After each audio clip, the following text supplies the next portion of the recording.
Welcome back to student and good morning. Next topic is Khilafat movement. In previous video, we explained about Champaran movement, Kheda Satyagraha, Ahmedabad mill workers strike, and roller Satyagraha movement. And in this video, we will explain about Khilafat movement and some parts about non-cooperation movement. Okay, तो let us गो. खिलाफत movement जो 18 नवंबर 1919 में गांधी जी ने जब roulette सत्याग्रह movement को withdraw कर लिया, जब मूवमेंट की सत्याग्रह की जब कंडीशन को देखा तो उन्होंने विड्रॉ कर लिया, क्योंकि जो रोलेट सत्याग्रह मूवमेंट था यह नॉन वायलेंस होता जा रहा था, जो गांधी जी के आइडियोलॉजी के अगेंस्ट था.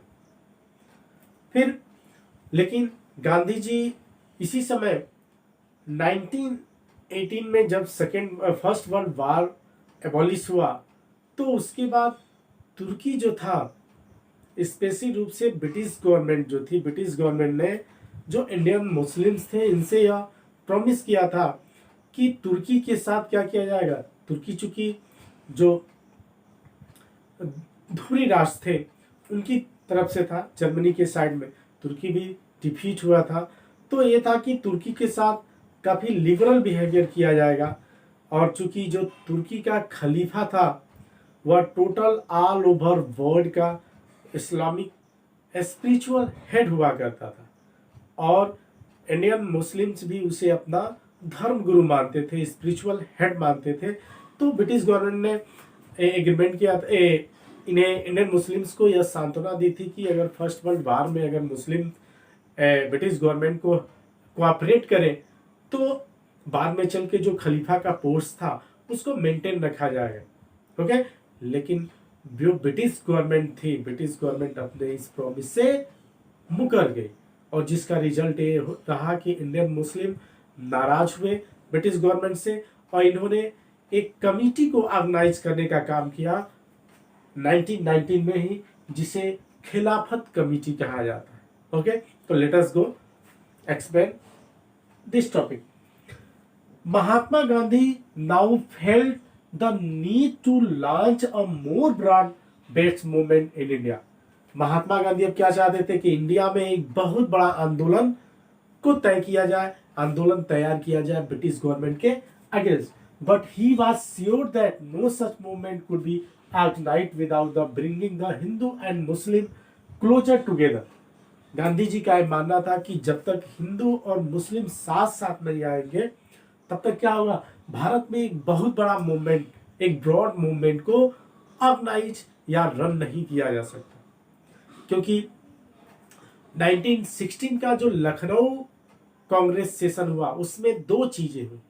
फर्स्ट कि जो 1907 में सूरत एनुअल सेशन के दौरान जो कांग्रेस टू पार्ट्स में डिवाइड हुई थी, एक्सट्रीमिस्ट ग्रुप एंड जो मॉडरेट ग्रुप थे, तो वह लखनऊ सेशन 1916 में कांग्रेस फिर से एक्सट्रीमिस्ट और लिबरल एक हो गए, यानी कि कांग्रेस फिर से एक हो गए. और इसी समय लखनऊ सेशन में ही एक और एग्रीमेंट हुआ, स्पेशली रूप से हिंदू और मुस्लिम्स के बीच में, जिसे हिंदू मुस्लिम पैक्ट भी कहा जाता है.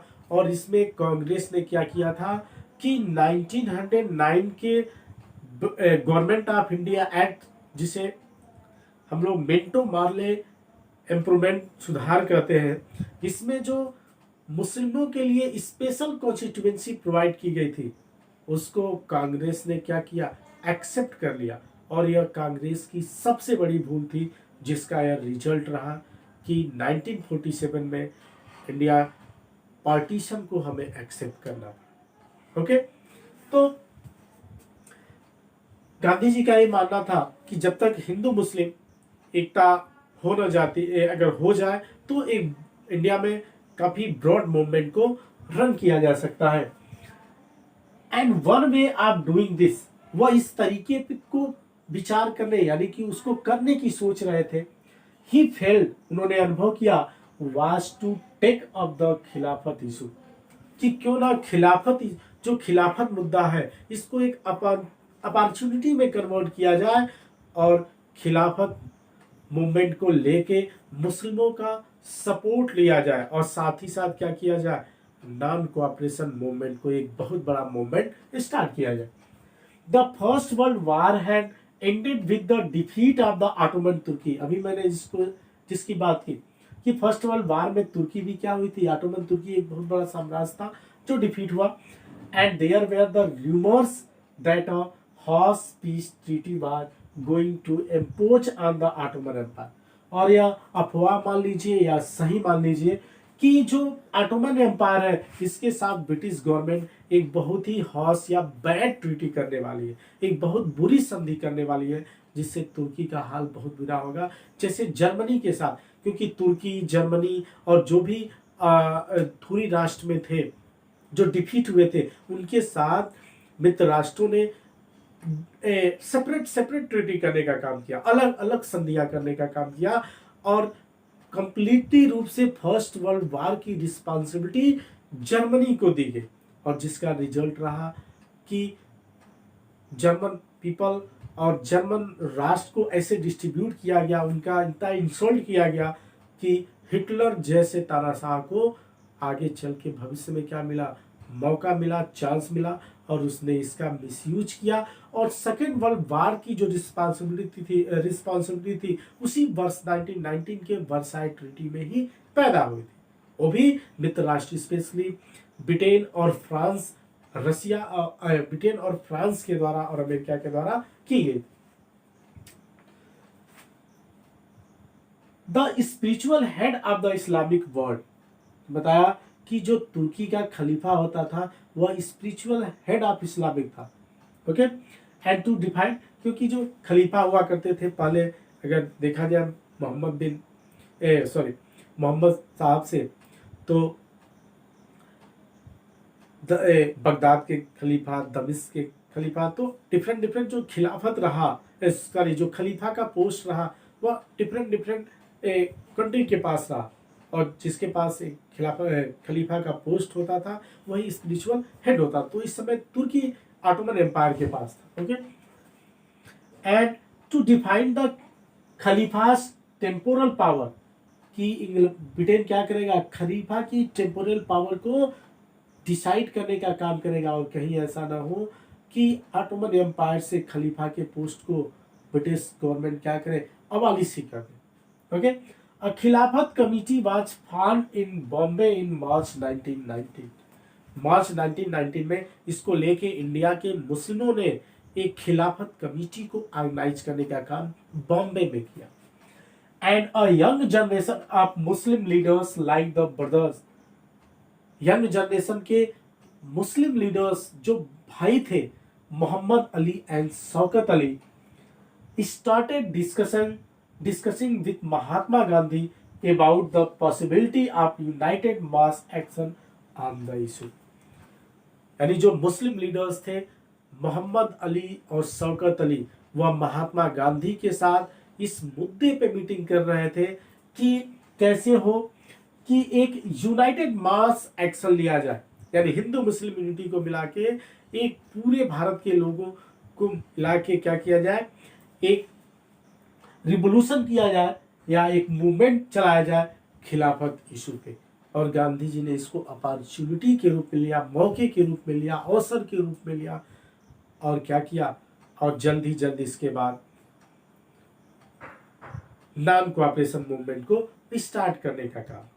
ओके, बाद में चल के इलाहाबाद में 1920 में स्टार्टिंग में इलाहाबाद में खिलाफत मूवमेंट की बैठक हुई जिसमें गांधी जी को इसका प्रेसिडेंट बनाया गया और गांधी जी इसमें स्पीच दिए। उन्होंने क्या किया, अपने स्पीच में एक बहुत बड़ा आंदोलन चलाने की बात की और मुस्लिमों का सपोर्ट मांगा। तो खिलाफत मूवमेंट और नॉन कोऑपरेशन मूवमेंट को मिक्स करके चलाने का काम गांधी जी के द्वारा किया गया। फिर उसके बाद इस इश्यूज को लेके चूंकि अगस्त की स्टार्टिंग में ही, अगस्त 1920 में, उसी समय 1 अगस्त 1920 को बीजी तिलक, बाल गंगाधर तिलक की डेथ हुई और डेथ के बाद क्या हुआ, कांग्रेस ने एक तिलक फंड को इस्टेब्लिश करने का काम किया, जिसमें देखते ही देखते कुछ ही हफ्तों में लाखों की जो संपत्ति थी वह इकट्ठी हो गई। कम से कम 1 करोड़ की संपत्ति 1 या 2 हफ्तों में कलेक्ट हो गई। और इसने मूवमेंट को चलाने में काफी क्या किया, कोऑपरेट करने का काम किया। स्पेशल रूप से नॉन टैक्सेबल पॉलिसी को अलग रख के, कि ब्रिटिश गवर्नमेंट को टैक्स प्रोवाइड नहीं किया जाएगा, इस पॉलिसी को अलग रख के नॉन कोऑपरेशन, गांधी जी का ये मानना था कि ये अगर जो ब्रिटिश गवर्नमेंट है या हमारे इंडियन पीपल्स के कोऑपरेशन से ही चल रही है, अगर इंडियन पीपल इन्हें कोऑपरेट न करें, यानी नॉन कोऑपरेशन मूवमेंट चलाए, ब्रिटिश गवर्नमेंट का सहयोग करें, उन्हें सहयोग न दे, कोऑपरेट न करे, तो ब्रिटिश गवर्नमेंट क्या होगी, यहाँ पे अबॉलिश हो जाएगी। इसको लेके उन्होंने क्या किया, जो फॉरेन गुड्स थे उनका बाइकआउट किया गया। ठीक है, फॉरेन गुड्स हो गए, जो भी विदेशी वस्तु थे उनका बाइकआउट। फिर जो गवर्नमेंटेड जॉब्स थे, स्पेशली ब्रिटिश गवर्नमेंटेड जो जॉब्स थे, उनको भी कहा गया कि आप नौकरियां छोड़ दीजिए। जो लॉयर्स थे, लॉयर्स ने अपनी प्रैक्टिस छोड़ दी, जिसमें बहुत बड़े बड़े लीडर सरदार वल्लभ भाई पटेल, पंडित जवाहरलाल नेहरू, मोतीलाल नेहरू, लाल बहादुर शास्त्री भी उस समय थे, और बहुत से ऐसे उस प्रेजेंट टाइम में लीडर्स थे, चित्तरंजन दास, जिन्होंने अपनी वकालत छोड़ दी।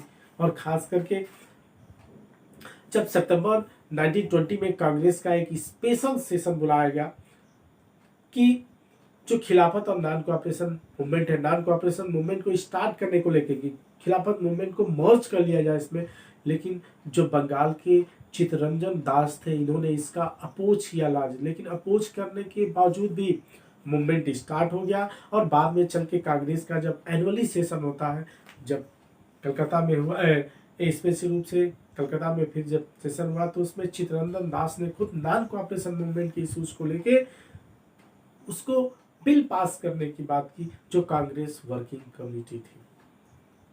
और उसी समय डिसाइड हुआ कि जो इंपीरियल लेजिस्लेटिव असेंबली के इलेक्शंस है, उसमें इंडियन पार्टिसिपेट नहीं करेंगे। और जो वैसे इंडियंस थे, जो इंपीरियल लेजिस्लेटिव काउंसिल के मेंबर्स थे, और चाहते थे कि जो 1921 में इलेक्शन होने वाले हैं उसमें पार्टिसिपेट किया जाए, उन्होंने इलेक्शन में पार्टिसिपेट नहीं किया। और साथ ही साथ जो वैसे वोटर्स थे, क्योंकि उस समय वोटर्स की एक कैटेगरी डिसाइड थी कि जो ब्रिटिश गवर्नमेंट को एनुअली इतना चार्ज देते हो, एक क्राइटेरिया था, वही वोट कर सकते हैं इंपीरियल लेजिस्लेटिव असेंबली या जो स्टेट लेजिस्लेटिव काउंसिल हुआ करते। तो बहुत से वोटर्स ने क्या किया, इस इलेक्शन में इसको बैकआउट करने का काम किया। ओके, तो नेक्स्ट वीडियो में हम लोग, नेक्स्ट टॉपिक रहेगा non cooperation movement. Non cooperation movement को डिटेल से एक्सप्लेन करने का काम किया जाएगा। Thank you. ओके।